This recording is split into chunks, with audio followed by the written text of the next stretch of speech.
The walls have held for 11 months. Your food is almost gone. An army of 80,000 men wants you dead, and their ships are burning the water itself. This was Constantinople in the year 717, and what happened next would decide whether Islam or Christianity controlled the gateway between Europe and Asia for the next 7 centuries. You are a defender on the Theodosian Walls, the greatest fortification ever built by Roman hands.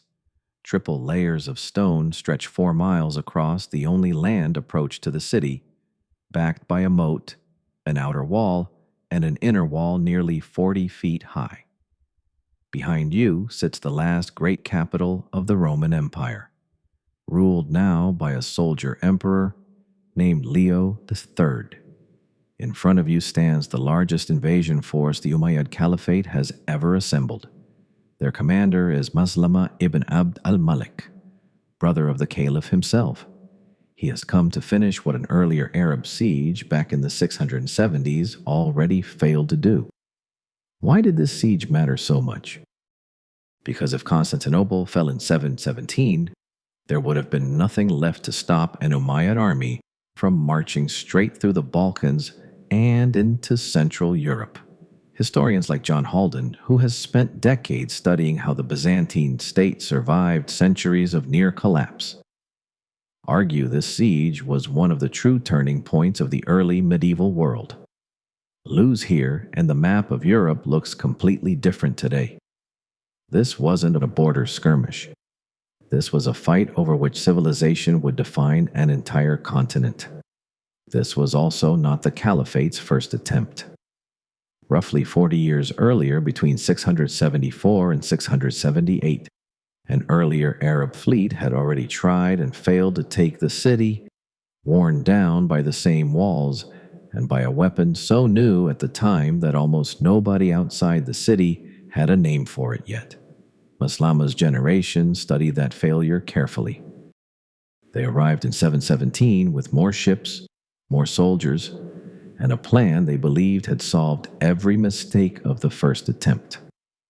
What they had not accounted for was what Leo III would do with a full year to prepare a defense. Let's reconstruct what actually happened. In the summer of 717, Maslama's army crossed from Asia into Thrace and dug a wall of trenches and siege lines around the entire landward side of the city, sealing off every road out. At the same time, a second Arab fleet, estimated at well over 1,000 ships, sailed up through the Sea of Marmara to blockade the city by water. The plan was simple, and it had worked against smaller cities before. Starve them out, cut off every route in or out, and let hunger do what swords could not. But Leo III had a weapon the Arabs had not fully accounted for: Greek fire, a chemical incendiary weapon launched through bronze tubes called siphons, mounted on the front of Byzantine ships, that ignited on contact and kept burning even on the surface of the water. Nobody outside the imperial court knew the exact formula. It was one of the most closely guarded state secrets in the ancient world, passed down through a single family of engineers for generations. When the Arab fleet tried to force its way into the Golden Horn, Byzantine ships closed in and attacked with Greek fire, destroying a huge portion of the invading navy in a single afternoon. Ships turned into floating infernos. Sailors leapt into the water and drowned in their own armor, unable to escape flames that burned even on the sea itself. From the walls, defenders watched the horizon glow orange at night, an entire arm of the invading navy reduced to drifting wreckage before it ever landed a single soldier on the shore beneath the city. That was only the first blow. Winter came early, and it hit hard. The Arab army, camped in tents on open ground outside the walls, was not prepared for a Thracian winter of ice and snow, a climate wildly different from the deserts most of these soldiers had marched from. Supply lines meant to bring grain from Egypt were disrupted by storms, by distance, and by the constant threat of Byzantine raiding ships.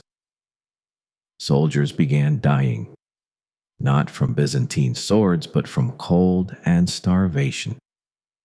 The ninth century chronicler Theophanes the Confessor, one of the most important surviving sources for this entire period, describes the besiegers eating their own horses and camels, then grinding tree bark and even leather into something resembling bread just to survive one more day. Picture that scene for a moment. Thousands of men who had marched thousands of miles to conquer an empire, now huddled around dying fires, chewing on boiled leather while their horses starved beside them. Then came the move that sealed the outcome. Leo III had spent months negotiating an alliance with Khan Tervel of the Bulgars, a powerful force to the north that the Arabs had assumed would stay neutral or even side against Constantinople. Tervel had his own reasons to intervene. A stable Byzantine neighbor was more useful to Bulgaria than a new Arab frontier on its southern border. In the spring of 718, Tervel's army struck the exhausted, starving besiegers from behind. Caught between a collapsing winter camp and a fresh Bulgar cavalry assault, the Arab forces suffered catastrophic losses. Some estimates, drawn from both Byzantine and later Arabic sources, including the historian al-Tabari, put total Arab losses from the entire campaign, combat, disease, and starvation combined, at well over 100,000 men. An entire army, one of the largest ever assembled by the Caliphate, was reduced to a shattered remnant without a single decisive open battle ever being fought at the walls themselves. By August 718, Maslama had no real choice left. He lifted the siege and withdrew what remained of his army and fleet. A violent storm in the Aegean Sea on the journey home destroyed much of what was left of the Arab navy, according to Theophanes. A final, brutal insult after a year of failure. Constantinople had survived, and the Umayyad Caliphate would never again come this close to taking it. The frontier between the Islamic and Christian worlds, roughly speaking, would stay fixed along these lines for centuries afterward.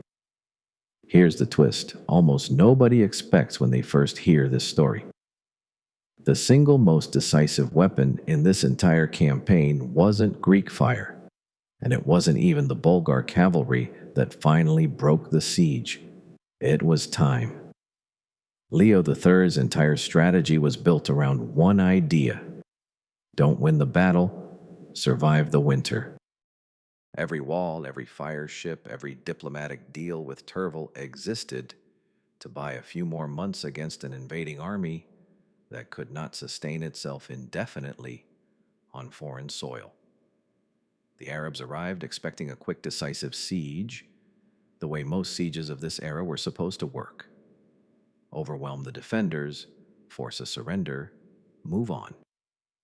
Instead, they got trapped in a grinding endurance contest against weather, logistics, and disease.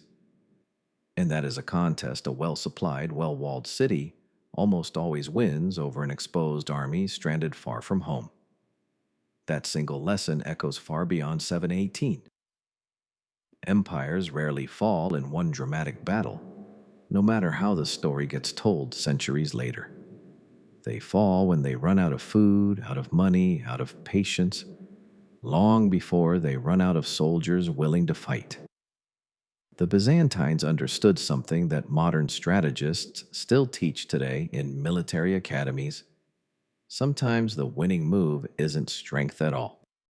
It's simply outlasting the other side until their own logistics, their own economy, their own morale collapses under its own weight.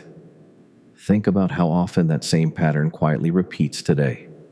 Far from any battlefield, a long labor strike isn't usually won by whoever shouts loudest on the picket line. It's won by whoever can financially afford to hold out the longest. A drawn-out legal battle isn't won purely by the better argument. It's often won by whoever has the resources to survive years of appeals and delays. Even a long, grinding business negotiation can turn entirely on which side runs out of patience or capital first.